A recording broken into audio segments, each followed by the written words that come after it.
tous, nous allons aujourd'hui parler du dernier film de Guillermo del Toro, La forme de l'eau, avec Sally Hawkins, Michael Shannon, Richard Jenkins et Octavia Spencer.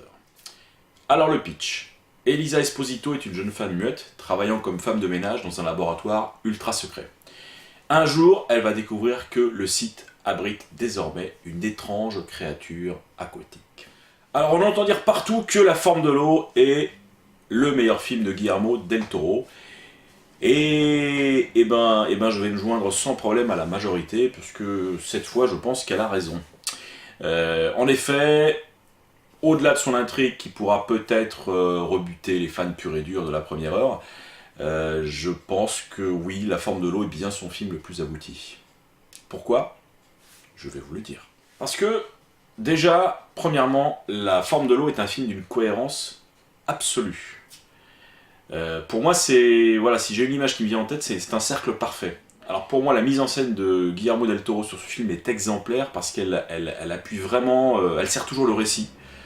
Il y a des plans qui sont vraiment sublimes, mais à aucun moment ils ont l'air d'être pondus là pour nous dire regardez comment je fais un beau plan, regardez comment je suis virtuose. Il y a rien de cette gratuité dans le film. Tout, absolument tout, sert le propos du film. Et comme effectivement tout sert l'histoire du film, du coup il y a un rendu extrêmement fluide, et c'est un film très agréable à regarder. Pour vous résumer la chose, on a là un univers qui est totalement abouti. Malgré une histoire qui sur le papier peut paraître un peu abracadabrantesque, vraiment Del Toro il met un point d'honneur à ce qu'on, en tant que spectateur, on croit à ce qu'il nous montre. C'est une obsession même, on sent vraiment qu'il veut absolument nous faire adhérer. Et pour ça d'ailleurs, il se refuse à édulcorer tout l'aspect adulte du film. Je pense notamment à la violence qui est parfois assez dérangeante, assez sanglante, qu'on croirait sortie parfois d'un film d'horreur. D'ailleurs, ce traitement de la violence m'a rappelé, moi, énormément le labyrinthe de Pan. Il y avait quelque chose d'assez malsain, parfois dérangeant, et au-delà d'ailleurs de cette violence, il y a beaucoup d'aspects du labyrinthe de Pan qui m'ont rappelé La forme de l'eau. Je pense notamment aux méchants de l'intrigue, finalement aux monstres, aux vrais monstres du film. Dans les deux cas, c'était un être humain qui se servait de son grade pour évacuer ses pulsions les plus glauques. Il y avait effectivement cette superposition de la réalité, un peu dure, et d'un aspect un peu conte de fées. Bon, pour adultes certes, mais conte de fées quand même. Et voilà, je trouve que vraiment c'est le film qui ressemble le plus dans sa filmographie à celui-ci, c'est bien, Le labyrinthe de Pan. Bon, cette violence sanglante est quand même pour le réalisateur une constante, hein, hormis Hellboy et Pacific Rim, qui du fait de leur budget étaient destinés à un public le plus large possible, donc grand public. Del Toro a toujours eu des obsessions un petit peu pour cette violence sanglante. Et là c'est un projet dans lequel il était entièrement libre. C'est un projet à petit budget, il a coûté 18 millions de dollars.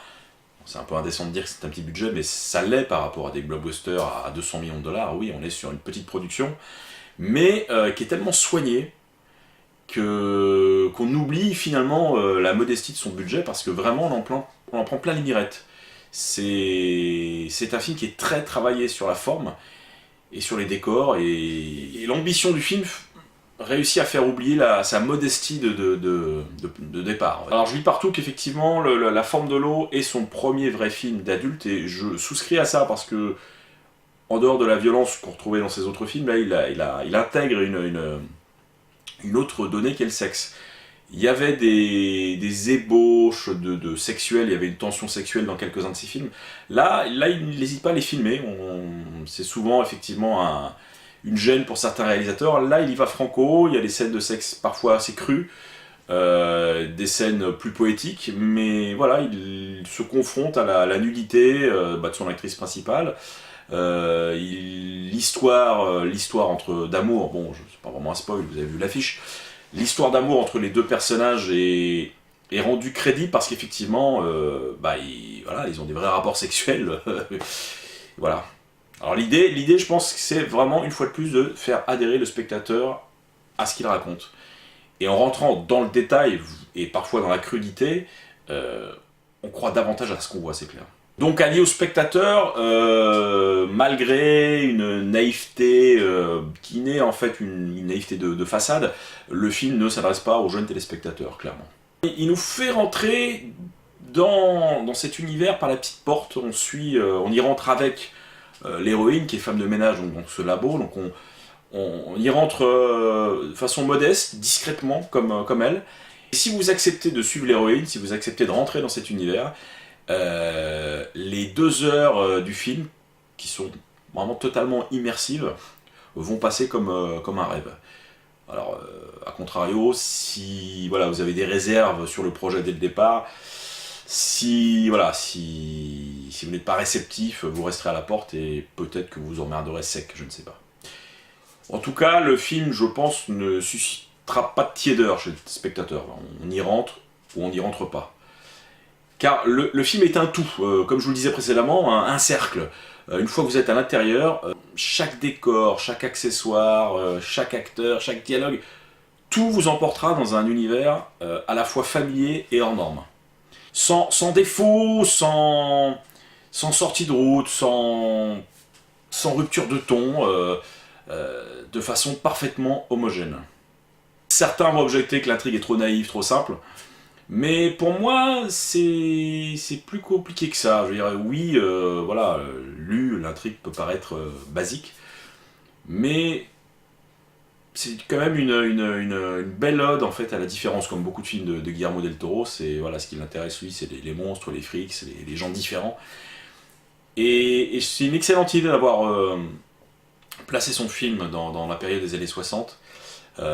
Puisqu'effectivement tout le film ne parle que d'êtres qui sont mis à l'écart à cause de certaines différences. Différences de classe, donc voir comment les femmes de ménage du site sont traitées par le reste du personnel, différences de couleur, il y a une scène dans un bar qui nous rappelle quand même qu'on est dans une Amérique encore ségrégationniste, différences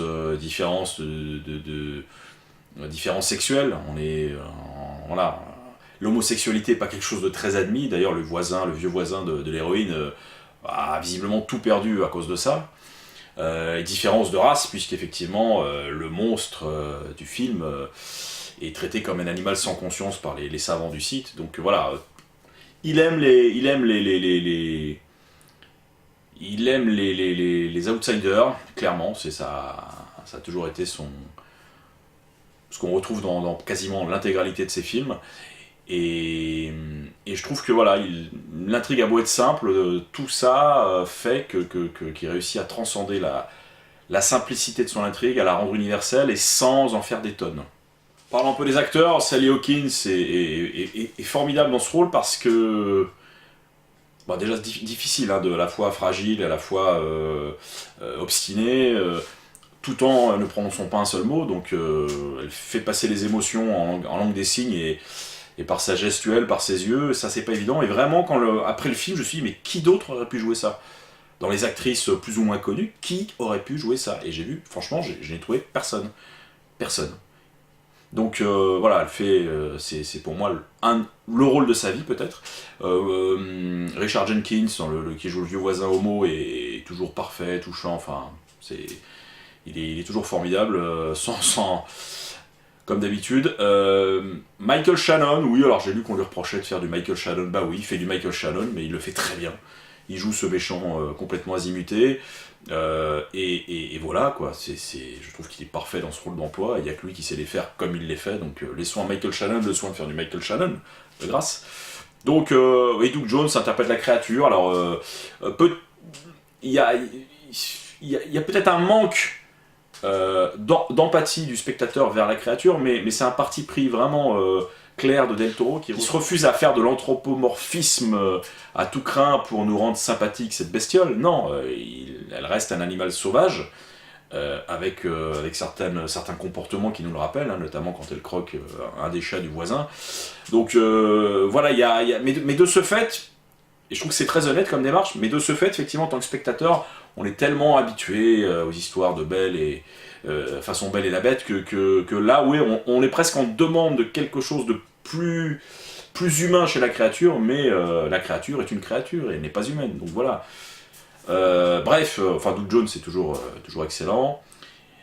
Quoi vous dire? Le seul petit bémol, c'est peut-être la musique d'Alexandre Desplat, ou Desplat, je ne sais plus comment on prononce, qui, bon, m'a pas gêné parce que j'étais vraiment totalement rentré dans le film, mais qui force un peu sur l'accordéon un petit peu guimauve, et voilà, ça pourrait en déranger certains. Moi, je suis passé outre, mais voilà, je trouve que c'est pas ce qu'il a fait de mieux en matière de bande originale. Mais voilà, c'est un détail pour moi parce que le film est tellement bon qu'on oublie ça. Donc vous avez compris, La Forme de l'eau est un très bon film. Pour moi, c'est le meilleur film de Guillermo del Toro. Donc je vous recommande vivement d'y aller. Voilà, merci de m'avoir écouté. N'hésitez pas à me laisser vos petits commentaires.